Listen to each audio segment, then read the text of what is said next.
Have you ever wished you could travel all over the world and meet masterful people in the field of education? People you may not have known and the stories you've never heard. Cup of Capacity is just that. I wanted to introduce you to masterful people in education. Some are people I have known, and some I have heard about. They were chosen for their unique impact on education and to share the insights they've learned along the way. In a digital setting, each monthly episode features an in-depth conversation with a masterful leader as they explore their journey and answer a series of questions. Grab a refreshment and let's enjoy. Hi, everybody, and welcome back to Cup of Capacity. I'm super excited today for our guest. I don't know if you guys know this, but in the United States, only 13% of all superintendents in school districts are female. And in Texas, the numbers are slightly better. 22% of all Texas superintendents are female. And when I think of superintendents and instructional leaders, one of my absolute favorite people to watch and really cheer on is Dr. Martha Salazar Zamora, who is the superintendent of Tomball ISD. She is the recipient of many, many awards. She is a wife, a mother, and a grandma, and she'll tell us a little bit about that. So, Dr. Zamora, will you tell us a little bit about your journey? Thank you so much, Mechiel, for that introduction. And also just thank you for including me in your Cup of Capacity. I love the idea. And I've, of course, been able to listen to some of the prior ones that you've had. And it's just wonderful for you to invite people into your world for a little bit of time, to have a moment to reflect on different journey experiences, different life experiences that I think hopefully if you take nuggets from different people, little leadership lessons, I love to call them, we can help others in the future. And I love the stats that you started with. Well, I don't actually love the stats, but I'm appreciative of the fact that you shared them, that you started with that. I recently was recognized, excuse me, as an outstanding superintendent in the Harris County area. And I have to tell you that it was very startling to me to realize again, over almost 4 years now in this position, after we have 1.3 million students in Harris County that we're educating, and yet I am the only Hispanic superintendent, and certainly not the only female. But it is remarkable to me when I think about when I became superintendent well over 20 years ago, there were very, very few females and definitely fewer minority women that are leading school districts. And you'll hear me say this probably a couple of times in the next few minutes. It really isn't about the person. It's about the most qualified candidate. But I want for women of any background, of any demographic background, to understand that it can be them and it should be them if they're qualified and they have the capacity and the ability and the want and the desire. So a little bit about my role, the role I play in education, and I'd like to share a little bit about my why. I am so fortunate to be the superintendent of schools for the Tomball Independent School District. I was a superintendent of my hometown in Keensville, Texas, many, many years ago. And I took some time off in between my superintendencies, and I really should be careful how I say off. I mean away from the superintendency, but I supported amazing superintendents in different districts that I will talk about as we go through this interview. But my why is very simple. It's really about believing in children, believing in all children, and as cliche as it might sound, it really is ensuring that all students have the skills they need to have a greater tomorrow. Krista McAuliffe said before her ill-fated Challenger mission many years ago, as of course the first educator to attempt to go into space, she said, "I touch the future, I teach." Think about that. That's really what we do as educators. And what better way than to leave a mark in this world than to touch the future? Krista also said, education is the profession that makes all other professions possible. And I repeat that, both of those quotes, very often. Although I was never able to meet her, I did actually form a friendship with her mother after Krista passed away. And we kept in touch for some time because I just believed her daughter had such a great educational spirit and a spirit of innovation.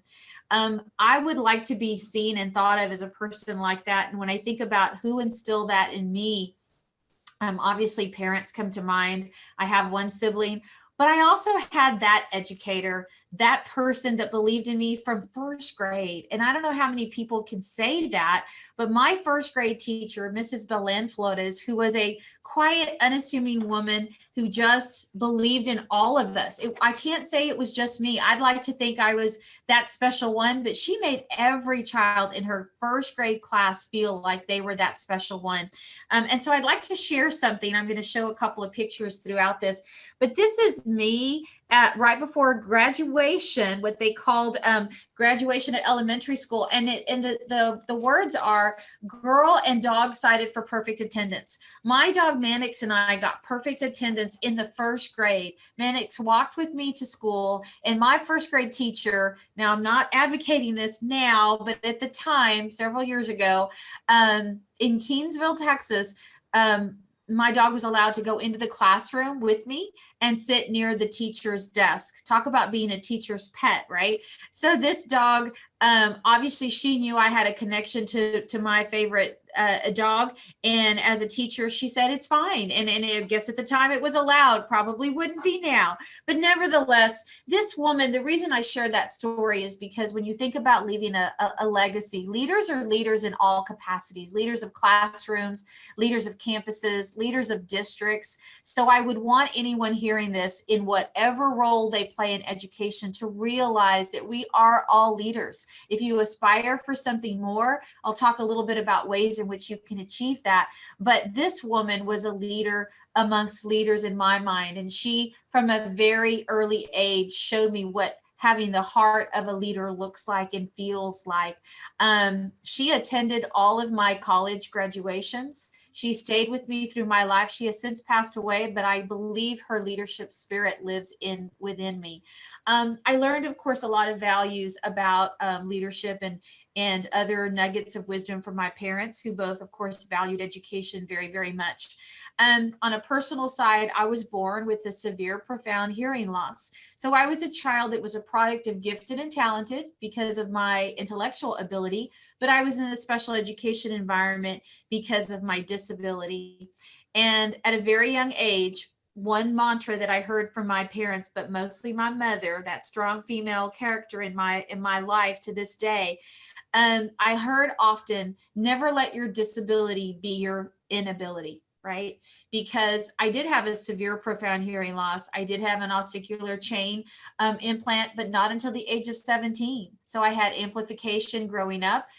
People might think, but she doesn't sound like she has deaf speech. Well, there are different types of hearing losses, and without going into all of the audiological piece of it, I have what is called, or had what is called, a conductive hearing loss, not a sensory neural, meaning that it didn't affect my nerves. So I started off very, very young with speech work, had a speech pathologist in school. And I would say that was my first passion connected to education, not just having an amazing first grade teacher, but having an amazing speech pathologist. But more than that, a parent, a female strong advocate, my mother, who said, oh, no, because this was before Public Law 94-142. This was before, 1976, when everything was, there were many more opportunities for children like myself. If it were not for my mother, I may have been educated in a classroom that in Texas, where they wanted me to be with children that had disabilities. My mother recognized that probably wasn't the best thing for me on the academic lens. And so therefore, I wasn't educated in that room, because I just think she was that squeaky wheel, right? But when you think about that, I firmly believe, however, whatever setting a child is in, whatever program, whether they're gifted and talented or special education, leaders find the best in every child and meet those needs. I use the word advocate. I also think that we learned some of those skills very early on. My father was an equal rights activist. He was an attorney by trade. And very quickly, I realized advocating for all, and not just about based on the color of skin, but gender advocacy, other types of advocacy, always accepting the fact, never accepting the fact, and always fighting for the fact that women should be able to do all things that if they are as capable as a male counterpart. My mother, again, as I mentioned, was that advocate who fought for me to be in a general ed classroom setting. And so through all of that, I will say, you know, we know that education, I believe, is a great equalizer that can never be taken away. It is that gift. Because of that gift, I continued my education. I fell in love with education. My first degree, 3 of my degrees are from Texas A&I University. My doctorate is from Texas A&M University. It was a joint program between Corpus Christi, Keensville, and A&M College Station, and we took classes in all 3. This was back in the 90s, and so that program continues to exist, and I believe they're continuing to graduate great leaders in that program. But honestly, I would just say, I started off as a speech pathologist and loved that. I went into becoming an educational diagnostician. One of the good or bad lessons that I learned was I always asked, what if? Well, this is great, but what if we did that? And over time, I should have learned a lesson, because every time I asked that question, I ended up with a new job somehow, because I always said, well, I like this, but what if we tried this? And suddenly, before I knew it, I had that job. So I was a general ed special education teacher. I was an educational diagnostician, but I always questioned the assessment process and why we were over-identifying minority students, particularly African-American young boys. I suddenly found myself as a director of special education and special programs, advocating for our children that continue to be our greatest at-risk students, right? Advocating for bilingual students, and loved that. But then, of course, wanted to really see it from a campus lens, because I felt like as a director of a program, there were things that weren't happening at the campus level. So went into that, of course, principalship, and then felt as if I needed to learn more about the curriculum and instruction world, became an assistant superintendent for curriculum and instruction. And then I was just sure if we had that right, we had to hire, retain, recruit the right staff. So became assistant superintendent for human resources. And before I knew it, I held several titles: assistant, associate, and deputy, and of course, superintendent of schools in Keensville. What I will say now, reflecting years later, the title really doesn't matter. You're part of a team, you work together. Yes, the superintendent is ultimately held accountable, working together with the board, but it is that collaborative spirit of a cabinet, of an executive team, of a leadership team that all believe in the right values and the right belief systems for all students. Probably now more than ever during a time of COVID, where we're dealing with political unrest, social unrest. We're dealing with unknowns and other things that are happening. And I would just say fear. There's fear right now about people's health and safety. Are we doing the right thing? Did we open up too soon? Did we open up too late? Do they wear a mask? Do they not wear a mask? You know, all the different factors that we're trying to figure out. We've asked for 3 pillars in Tomball ISD that I will talk about because I think they're important in life. The pillars of love, of patience, and of grace. And so when you think of each one of those, patience, I'll start with that. Being patient with those that we work with, those that we educate, being patient with our community, with our parents, with our staff. Love, of course, loving what we do. Loving who we have the greatness to do this job with the children, with our future. And of course, grace, having grace, extending grace. We've heard that word probably more than ever. It's always actually been a favorite word of mine, but I believe ever more so now. It's so much, it's it's just in the fiber of what we need to believe in, just that grace, so that we can do our very best in a challenging time. So I've talked to you a little bit about my professional side. On the personal side, because I think a leader is more than just the work, right? I married my college sweetheart, Emilio, over 33 years ago. We were fortunate enough to have two daughters. Our oldest, Milan Rose, who actually lives in Milan, Italy. I always think I was serendipitous in that and should have named her like Houston or Austin or something. She has made us a Glammy, made me a Glammy. This is my grandchild, and this is me. I was able to go spend her first Christmas with her, and so I'm loving that role in that title. I'm embracing it. I even have my TGIF. This Grandma is fabulous. That was a gift. I love that. So I'm enjoying that role, because you're always a mother, right? At any age of your child, at any age you're at, your children are always, you're leading them in different ways as well. My youngest makes me very proud, because Matisse Marcel is a senior, and she is a special education major. And so I say she definitely inherited my special education heart, because I believe that is a population that needs our best and our brightest.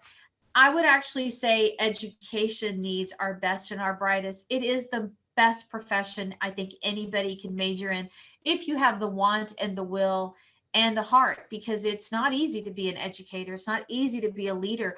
And so I get disappointed when people actually say, oh, they're majoring in education, as if it's a disappointment somehow.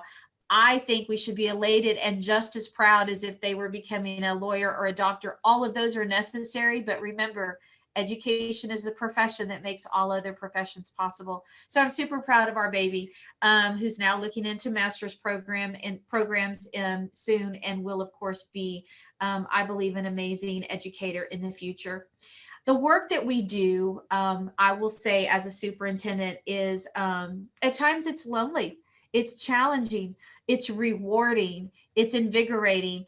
Some days it feels larger than life, right? But I will say every day that as superintendent, I can lay my head down at night and know that I did the best I can for our a little under 20,000 students. Then I feel like it was a day well spent. I never want to go to bed and feel like I didn't achieve enough, I didn't try hard enough, I didn't do the right thing.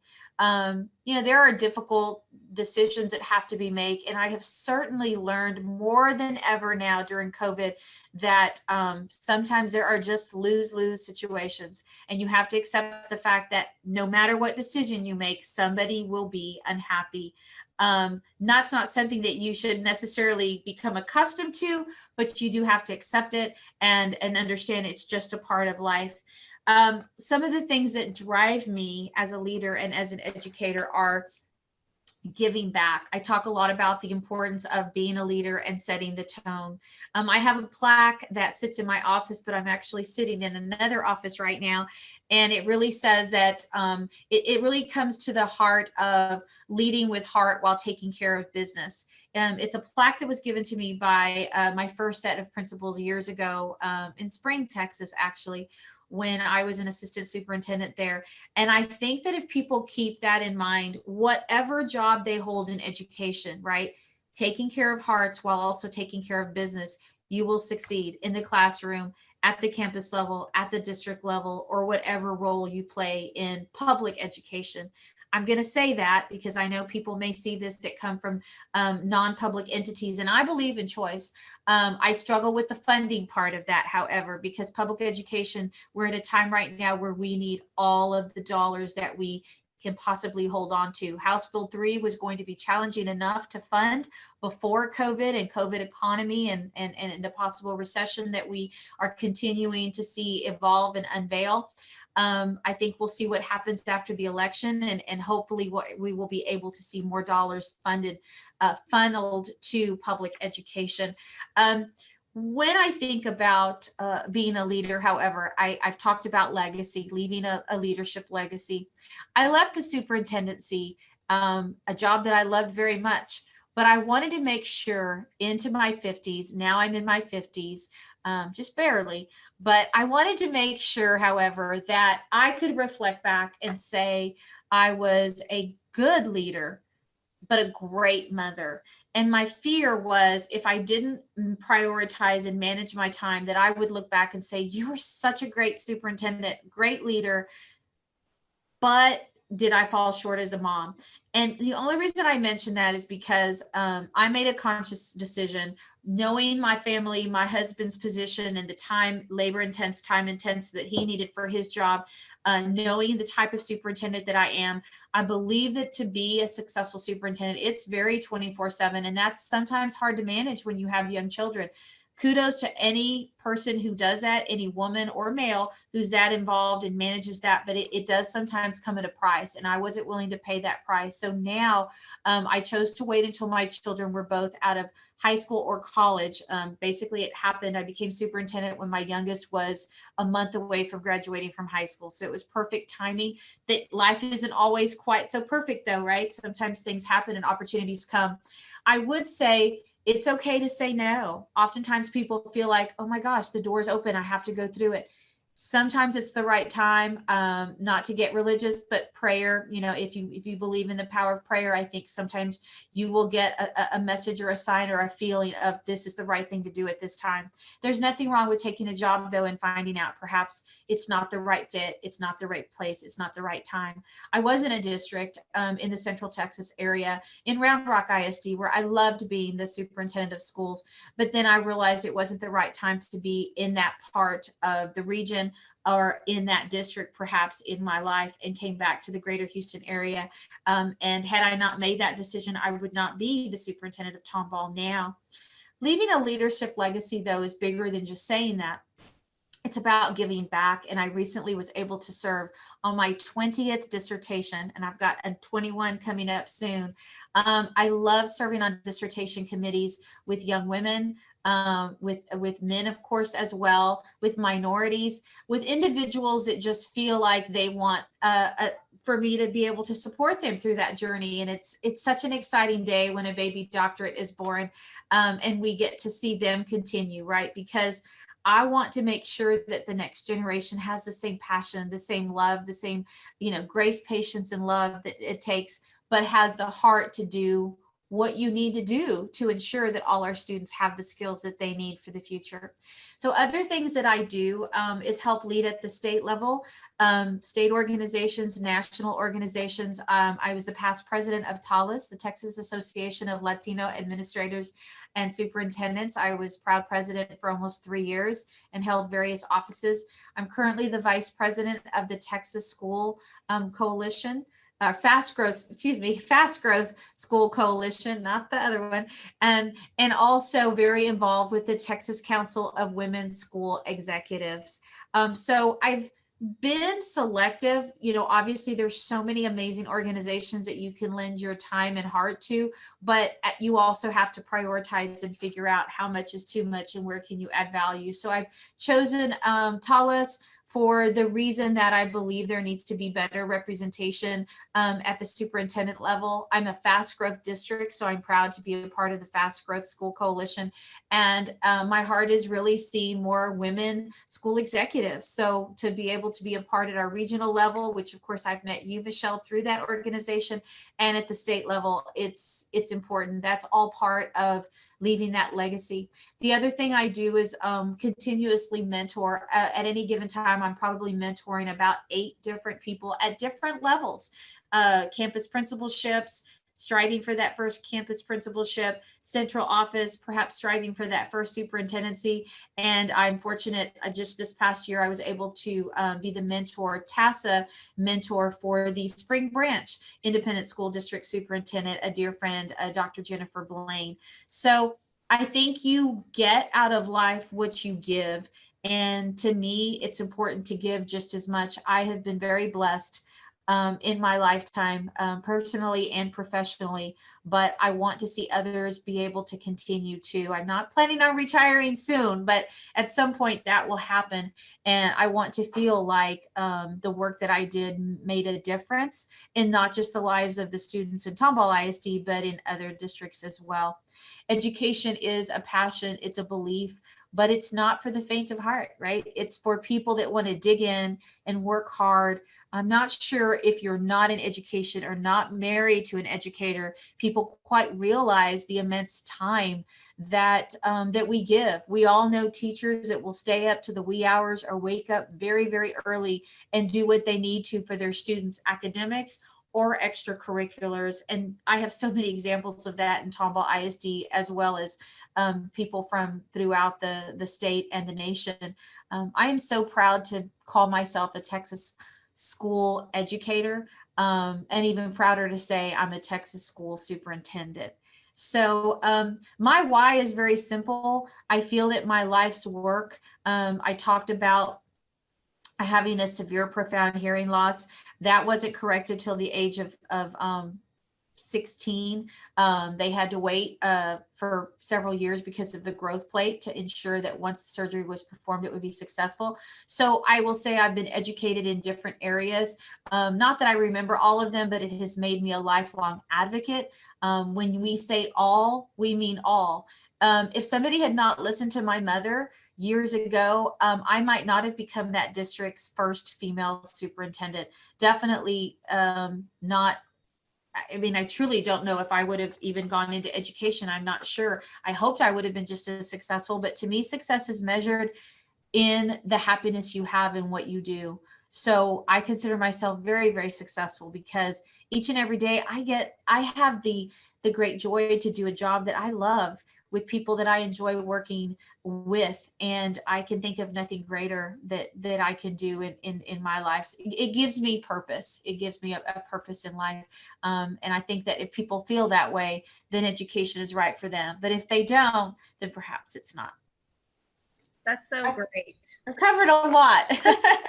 Yeah, I'm really inspired, obviously, by your mom and your dad, both of them playing such a tremendous part in laying that foundation. And then also by your story as well, because as you mentioned, you had many things that could have been perceived as stacked against you. And so you've touched on it throughout. It's a recurring theme, but I'm wondering, is there anything that you feel like you haven't said as far as, you know, what, not only what is the legacy of your mom's determination for you, how has that shown up not only in you, but showing up in your own leadership? And then also kind of the concept of the challenges that you've had to face head on.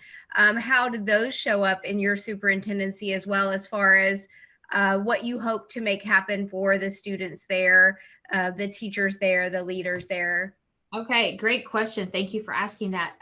So my mother is 88 and she is suffering from Alzheimer's. And so anyone that's familiar with that, I'm becoming a more informed advocate for Alzheimer's. But it's interesting to see as her memory fades, the things that she holds on to, which I find very fascinating.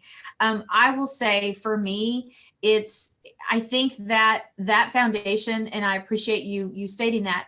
I've always talked about things being laid on a solid foundation. So I think the work that we do in Tomball, my staff hears that very frequently. We as a team talk about laying the strongest foundation, whether we're building a brand new school from start to finish, or whether it's just a campus itself that needs to go back to the foundation or continue with success, right?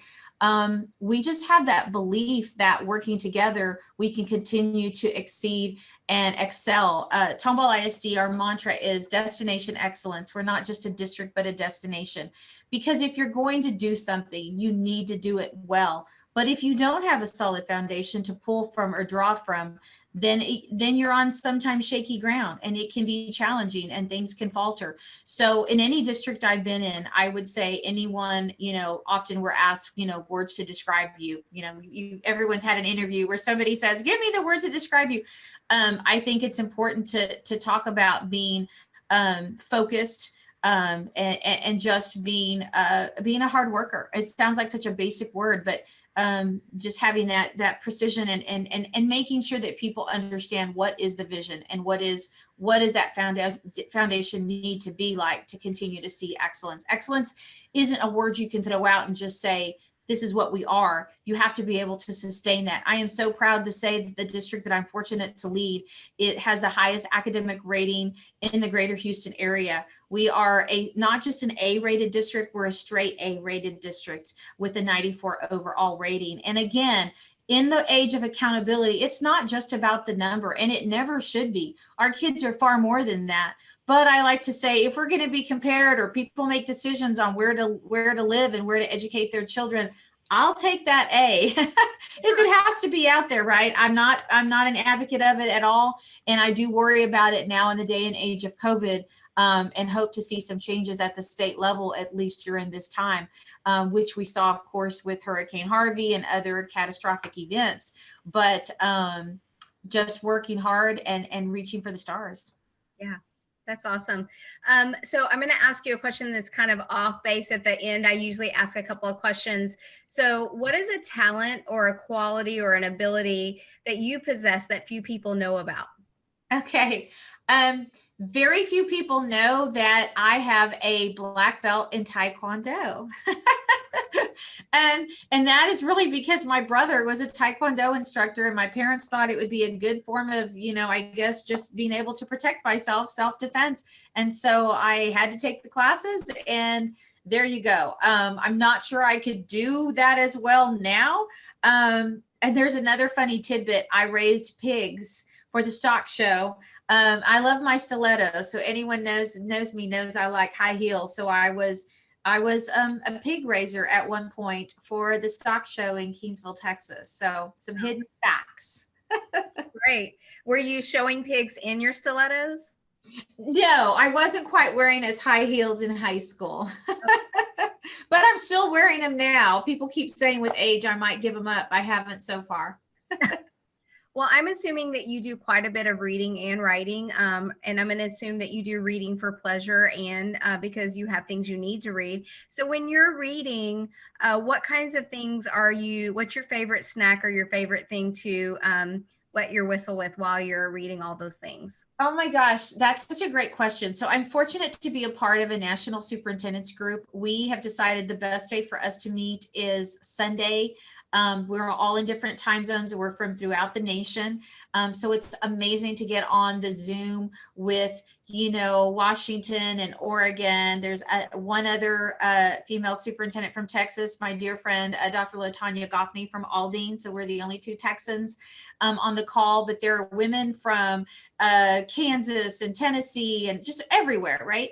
And we've been doing our book studies. We've had one successful one. We're starting another one. Personally, I love anything and everything. I mean, it can be a great John Gordon. It could be, I just finished Cast. It could be, if Oprah Winfrey recommends something, I usually, try to look at that as well. And then it could be Coffee Bean, something we're doing in district. So honestly, I think as educators, readers are leaders, leaders are readers. And so we read everything. I'll even read a bad book maybe more than once to find hope and, in something like that. I have a dear friend, a sister superintendent that just finished her first book. Super proud of her, Dr. Jill Seiler from Gunner ISD. So shout out to Jill as well. And it's kind of made me think. Oftentimes I have a story I want to tell. It has something to do with leadership, but not everything. And at some point I might find the time or make the time to get that done. But I love to read. And I love to instill the love of reading, because that is a gift. It doesn't matter where a child comes from. It doesn't matter their financial, their socioeconomic status, their diverse backgrounds. If they can fall in love with that, they can be transformed and taken to all parts of the world and exposed to things well beyond places they've ever even thought of. And so that's a gift, and that's a gift that educators can continue to give. Absolutely. I think that this year, the discussion about is literacy a civil right? And I think we would both agree it most definitely is. And I want to believe that in our lifetime, yours and mine, we will we will see, a high number of children leaving literate, in the 80s and 90%. I'm never going to be okay with even that 10%, but I hope so. We share a friend, one of my dear friends, Dr. Tracy Whedon, the president and CEO of Night House. She and I often talk about the importance and the power of literacy. And so it's important that educators connect with people that have that passion and that skill set to continue to ensure that we're doing everything and anything we can for our students. Absolutely. Well, I want to thank you for joining us today on Cup of Capacity, and it's been an absolute pleasure. And thank you for your time. Thank you. I appreciate it so much. Have a great day. You too. Bye. Hey, thanks for listening to this interview. I hope you found value in the conversation, made a connection with your own life, and had an aha moment or two.